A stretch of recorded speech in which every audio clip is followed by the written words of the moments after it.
La guerre en Afghanistan vue à travers une BD et plus précisément à travers l'expérience d'un agronome français.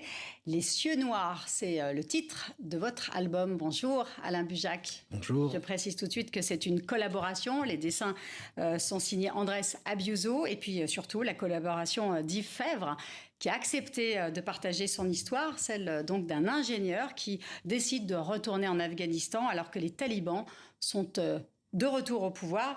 Et pourtant, il connaît parfaitement les risques. C'est un peu le mystère de cet homme que vous êtes allé chercher à travers cette BD. Le mystère et puis surtout son récit, parce qu'il a fait de sa vie un récit finalement, et d'une manière assez modeste, parce que si on s'était pas rencontrés, je crois que ça serait resté des carnets qu'il aurait rangés au fond d'un de ses tiroirs.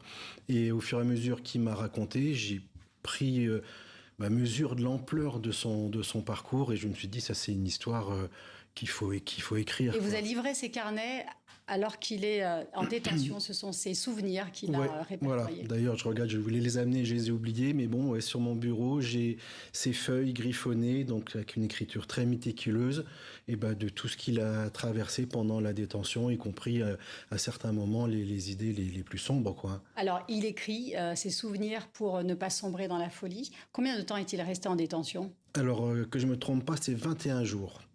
Alors, c'est un homme aussi très pudique. Comment l'avez-vous confié comment l'avez-vous convaincu de se confier, pardon ? Ça s'est fait naturellement et d'une manière un petit peu bizarre, parce que la première fois on s'est vu, c'était vraiment à la sortie du tout premier confinement. On s'était donné rendez-vous à Montparnasse.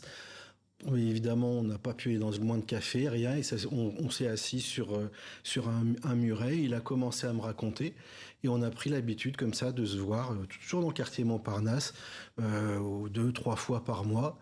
Donc ça a fini par me faire moi des carnets et des carnets, et jusqu'au moment où il m'a apporté des rapports que lui avait fait. Mais là, je me suis retrouvé avec 500 pages. Une montagne d'informations. Et comment Voilà. on passe à la narration ? Comment Alors, vous avez construit je me suis d'abord basé sur tout ce qu'il m'a raconté lui, parce que c'est un peu ma façon de travailler. Après, j'ai été pioché à droite, à gauche dans ses rapports, voir s'il y a des choses qui pouvaient m'intéresser et que du coup, il pourrait m'expliquer.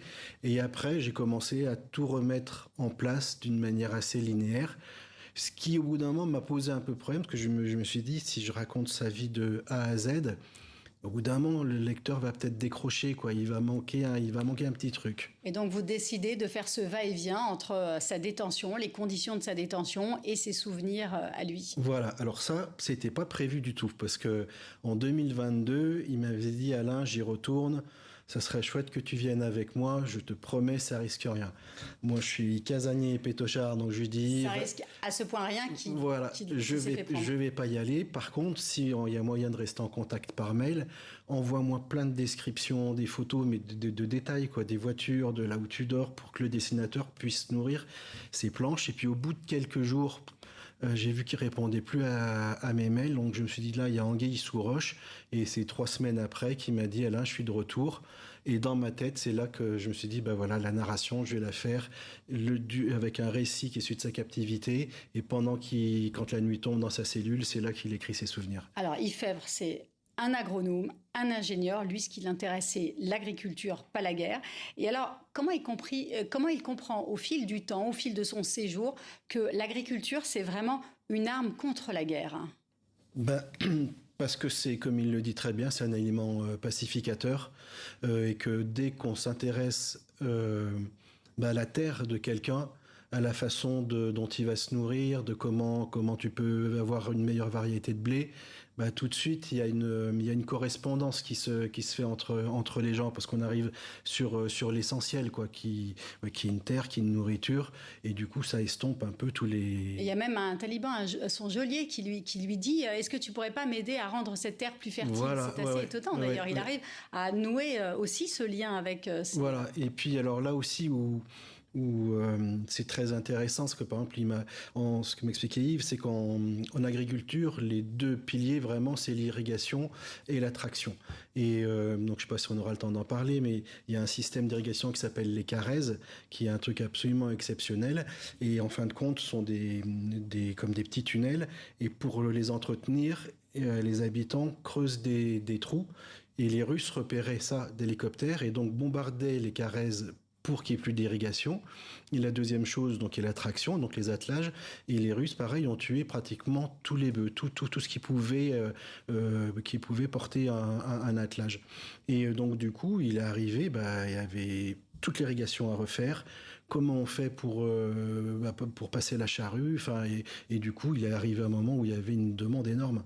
Alors, il a vécu en tout 27 ans avec ses différents séjours. Il connaît à ce point bien le terrain que l'armée française lui demande de l'aide. Voilà, alors parce qu'il y avait eu des zones insurgées et donc c'était l'embuscade du Sbin, alors j'ai plus la date précise, mais où les Français se sont aventurés et là ils se sont fait tirer comme des lapins, quoi. C'était la dernière fois qu'il y avait eu une telle gifle pour l'armée, c'était en Algérie. Et donc là, Yfèvre leur dit, si vous voulez progresser dans le pays, il faut soutenir l'agriculture. Voilà, c'est ça. Et donc lui, il a été voir donc les tribus insurgées en disant laissez-les avancer et en échange, moi je vous aide en agriculture, notamment à planter des amandiers. Et l'armée l'a suivi et là ils ont planté des centaines de milliers d'amandiers. Très rapidement, et aujourd'hui, comment il vit sa retraite? Ah bah là, il doit être dans son chalet au bord de sa rivière, la Loue. Je pense que tout à l'heure, il ira faire ce qu'il appelle le coup du soir, là, quand ça se met à gober partout et que les truites ressortent. Et puis, il vit. L'Afghanistan, c'est fini. Je suis pas sûr. Ah. Je me demande s'il avait l'opportunité d'y retourner, je me demande s'il y retournerait pas. Merci beaucoup Alain Bujac d'avoir été notre invité. Je rappelle Les Cieux Noirs, c'est aux éditions Futuropolis. Merci à vous également de nous avoir suivis.